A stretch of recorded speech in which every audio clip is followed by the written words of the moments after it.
Un autre signe que les temps changent, les nouvelles générations apportent leurs différences, notamment lorsqu'il s'agit des transgenres. Comment font-ils leur place à l'école, dans les équipes sportives? Jacinthe Taillon nous raconte l'histoire de Kenny Cooley, un jeune athlète transgenre qui se livre à cœur ouvert.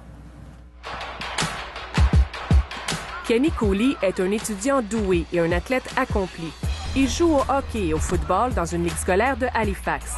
À 17 ans, il est aussi un garçon transgenre pleinement assumé, heureux et épanoui. Mais les choses n'ont pas toujours été faciles. Aujourd'hui, il raconte son histoire dans l'espoir de faire évoluer certaines mentalités. Not just for myself, but for other people in my shoes, in the LGBTQA+ community. I really just wanted people to know that, it doesn't take much to, be yourself. And even though there's consequences in life and there's fears, then just not to worry about it. Kenny a passé plusieurs années à s'interroger sur son orientation sexuelle. Puis, il a compris. I said enough is enough. Like, I know what I am. I'm transgender and I need to come out. So, I came out. Ce fut un immense soulagement pour lui, mais de courte durée. Quand à 15 ans, il s'est présenté comme garçon pour la première fois à l'école, beaucoup de ses amis lui ont tourné le dos. Intimidé et harcelé, il a même craint pour sa sécurité. They didn't think it was normal. Les gens pensaient qu'il était anormal ou bizarre. Il s'est senti seul et sans ressources. Son cauchemar a pris fin lorsqu'il a changé d'école. I didn't tell anybody I was transgender at first, and I made a lot of friends, and they looked at me as a male. Mais à l'ère des réseaux sociaux, son secret n'a pas tenu longtemps. D'ailleurs, il ne veut rien cacher. Sur ses comptes Facebook et Instagram, il y a Kenny, mais aussi Kennedy, la fille qu'il était avant sa transition. I'm not going to hide that because that's part of who I am, and I can't be myself without, showing other people that aspect of my life as well. Cette fois, ses amis l'acceptent telle qu'elle et depuis 5 mois, il partage son bonheur avec sa copine Autumn. We just hang out and watch TV. Au Halifax West High School, c'est tolérance zéro face à la violence verbale et physique. La différence est valorisée. Avec près de 80 nationalités et une cinquantaine de langues parlées, le respect est primordial pour préserver l'harmonie. C'est vrai aussi dans les équipes sportives de l'école, et Kenny carbure au sport. Depuis plusieurs années, il joue dans une ligue de hockey féminin. Cette année, malgré les craintes de ses parents, il s'est aventuré au football avec les garçons de son école. Le football est un sport robuste. Chez les Warriors, on l'a accueilli sans préjugés. L'entraîneur lui a dit que ce serait bon pour lui, surtout pour son intégration, parce que ses 55 nouveaux amis en ont rien de temps.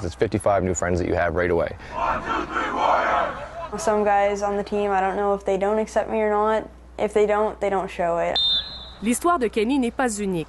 Les personnes transgenres sont de plus en plus nombreuses à s'affirmer et réclament les mêmes droits, dans la vie comme dans le sport. Ce chercheur s'intéresse à ces questions depuis de nombreuses années. Pour un trans, on cherche médicalement à avoir les bons dosages. Mais c'est la même question. Quand est-ce qu'on doit le passer physiologiquement d'une personne de fille à gars ou de gars à fille dans le sport où est-ce qu'elle est? C'est une question qui doit être examinée. Si la jeune génération est de plus en plus ouverte, les associations sportives, elles, doivent s'adapter à ces nouvelles réalités. Et à ce jour, la majorité d'entre elles n'ont pas de règlement clair concernant les athlètes trans. Au Halifax West High School, on s'inspire du code de la Fédération sportive interscolaire de la Nouvelle-Écosse. Il n'y a pas de règles basées sur des critères physiques ou médicaux concernant les étapes de la transition, explique le directeur. C'est le confort de l'élève qui prime et on s'ajuste selon le rythme de sa transition. Le Comité international olympique a commencé à sensibiliser les fédérations internationales. En janvier 2016, il a émis une série de recommandations pour encadrer cette réalité une fois que l'athlète a entamé un traitement hormonal.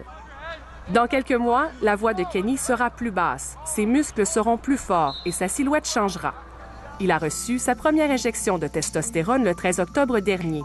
Autumn a immortalisé ce moment qu'il a fièrement affiché sur sa page Facebook. I'm happy that he's happy and no, it doesn't really bother me. He's always going to be the same guy I fell in love with. Oh, I love you. Kenny a l'amour inconditionnel de ses parents, mais ils l'admettent, chaque nouvelle étape apporte son lot d'inquiétudes. If we could keep Kennedy in the house and the door closed, we'd have a very happy life because I know he'd be safe. Ce qui les rassure, c'est la ténacité de leur fils. He is, in my opinion, a very brave person because he's not afraid to tell the world who he is. Kenny a trouvé son bonheur. Il souhaite que son histoire en inspire d'autres. Don't look at other people. Don't let them influence your life. Just be you. Sois toi-même et vis ta vie. C'est le message qu'il lance aux jeunes de sa génération.